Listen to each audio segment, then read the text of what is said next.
నందమూరి తారకరత్న మొన్న జరిగిన Savitri audio function లో చేసిన కామెంట్స్ ఇప్పుడు టీడీపీలోనూ ఇండస్ట్రీలోనూ పెద్ద చర్చనీయాంశంగా మారాయి. నారా రోహిత్ ఆడియో ఫంక్షన్ కు యువరత్న నందమూరి బాలకృష్ణతో పాటు మరో నందమూరి హీరో తారకరత్న హాజరయ్యారు. ఈ ఆడియో ఫంక్షన్ లో తారకరత్న మాట్లాడుతూ, చిన్నప్పటి నుంచి బాలయ్య సినిమాలు చూస్తూ పెరిగాం. మాకు తెలిసిన ఒకే ఒక హీరో బాలయ్య. మాకు గాడ్ ఫాదర్, మా దైవం బాలయ్య. ఆయన చేతుల మీదుగా ఈ ఆడియో లాంచ్ కావడం మాకు ఆనందంగా ఉంది.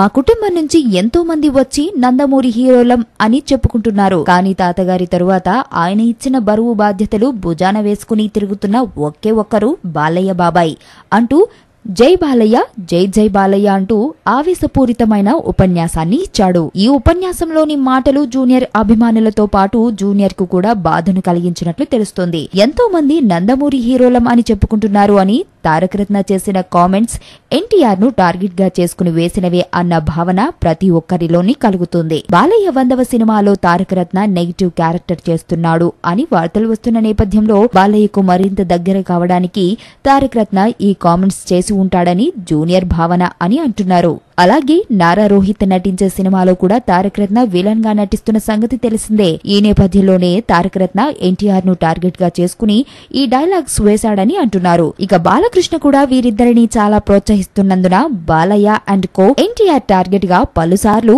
వీలు చిక్కినప్పుడల్లా డైలాగులు పేలుస్తున్నారన్న గుసగుసలు వ్యక్తమవుతున్నాయి. ఎర్రతోలు కదా స్టైల్ గా ఉంటాడనుకుంటున్నావేమో. Mass ఊర్రా mass.